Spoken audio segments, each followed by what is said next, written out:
vocês contam história, mas é um conto que eu li e que eu achei muito bonito. E eu acho que ele tem muito a ver com essa profissão de contador de histórias e com esse trabalho. É desse livro de conto que chama O Reencontro. Tá? É o seguinte, o conto chama Gravidez. Eu já falei, vai no cantinho.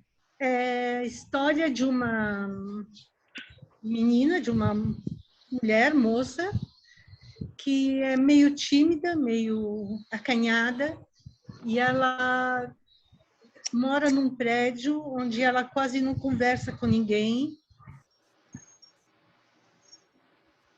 Ai, peraí. Nora, desculpa, fechou o teu microfone. Abre de novo. Entendeu? Tá. A menina... Então, a menina era muito acanhada, assim, ela era de poucas palavras e tal, ela só cumprimentava as pessoas, mas muito, assim, ela não falava quase nada, mas ela gostava muito de ler. As palavras encantavam ela, assim, nas leituras.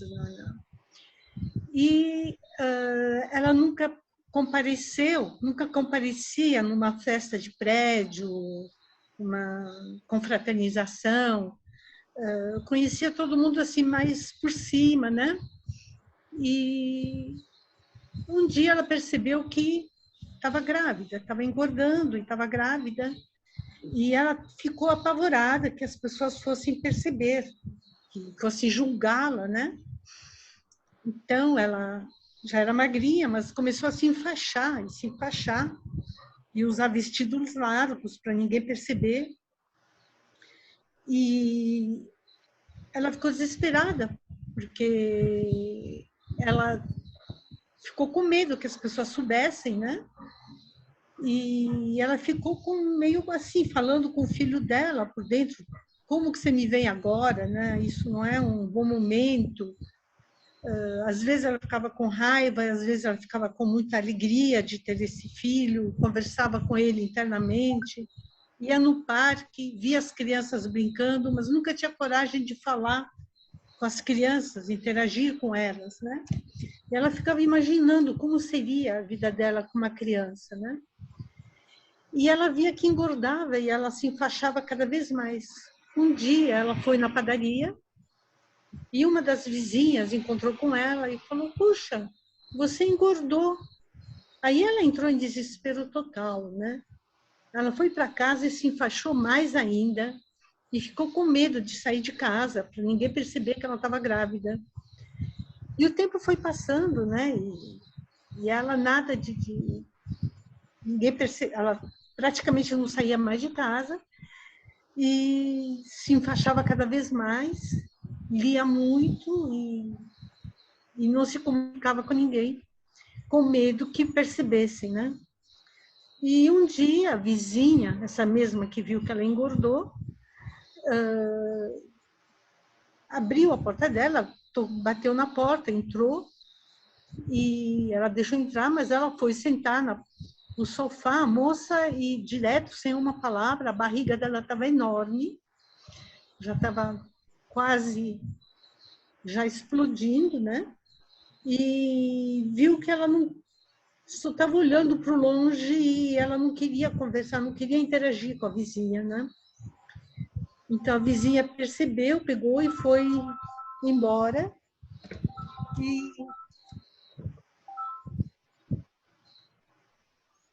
E daí ela pegou e foi embora e não saiu mais de casa. E aí ela começou a se perguntar se ela tinha se enganado de cálculos.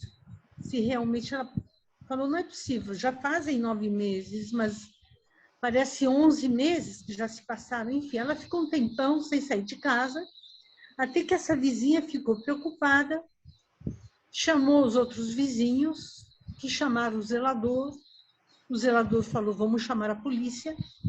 Chamaram a polícia entrou na casa dela, encontraram a moça morta no sofá, sentada, com barrigão assim, bem forte, bem enorme.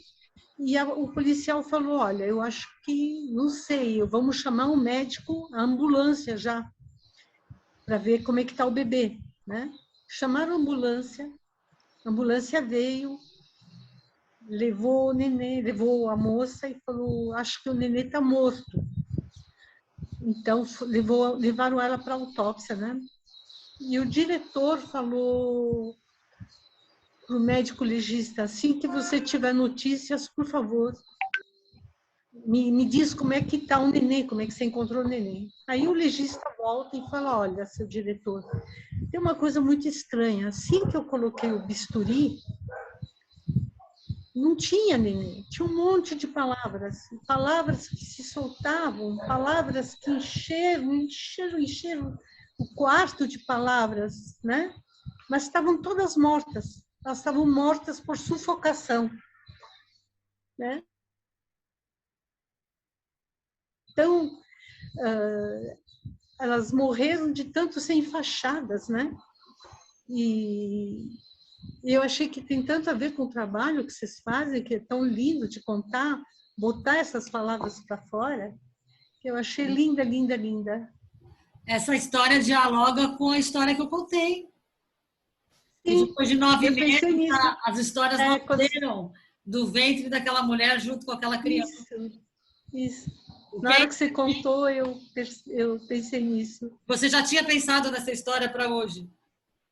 Lembra que eu te falei que quando eu li essa história, eu lembrei que tinha a ver com o tema dos nossos encontros, porque são palavras, e as palavras são mágicas e têm o poder de nos curar, né? E é um autor contemporâneo, né? Sim, é uma amiga minha, inclusive. Ah, tá. Ela chama Rizomar Fazanaro. Tem uns contos lindíssimos aqui. Se você quiser, eu te deixo junto com outro para você ler. Pô, bacana. A Nora vai me emprestar uns Muito livros, bonito. eu vou pegar o carro e Tem uns contos belíssimos, belíssimos. Legal. Tem uma coisa que andam fazendo por aí, né? Os autores contemporâneos, às vezes eles pegam a estrutura do conto de fadas e escrevem um conto contemporâneo, né? Quer dizer, da ideia deles na estrutura do conto de fada, que não é o caso dessa história, Não. mas essa história é muito interessante. E aí, Eu achei linda. é isso, gente. Contar a história é isso que a Nora fez. Ela contou de um jeito que parecia que tinha acontecido no prédio dela, né? Parecia que ela conhecia a pessoa. Só no final que a gente percebeu que era uma ficção, né? Claro, porque tem esse momento do fantástico, né? Como é que a barriga dela estava cheia de palavras. Tem um exercício que eu gosto muito. Eu fiz um curso com a Gislaine, eu sempre falo da Gislaine porque ela é uma mestra. Tem um exercício que um dia a gente pode fazer, que é assim: você pega um fato corriqueiro e no meio desse fato ele vai pular para o mundo fantástico. Ele vai entrar na metáfora. Esse conto acontece isso. Tudo é plausível, né? A mulher amarrar a barriga na gravidez é uma coisa até comum, a gente nem sabe muito disso. Eu tenho um filho adotivo que a mãe biológica dele amarrou ele até o 9º mês, até o momento que eu falei, não, eu adoto, até o 8º mês. Ela era menor do que ele. O meu filho nasceu com 4 quilos. Então, você imagina o que essa mulher não apertou essa barriga e quanto que essa criança não foi esmagada. Ele nasceu super saudável e tal, mas ele, pequenininho, tinha já claustrofobia. Qualquer brincadeirinha, sabe brincadeira de agarrar, que moleque gosta de luta? Ele ficava desesperado. Porque, claro, né, a criança deve sentir essa opressão. Mas, enfim, esse é um exemplo. Você tem uma história, né, realista, de repente ela dá um... Só que ela faz isso no final, né? E surpreende a gente. Ela dá uma virada para uma coisa mais metafórica e simbólica. Muito legal. Nossa, super bacana a tua contribuição, Nora. Obrigada, viu? E com dor, com tudo, ela vai lá e conta. Muito bom.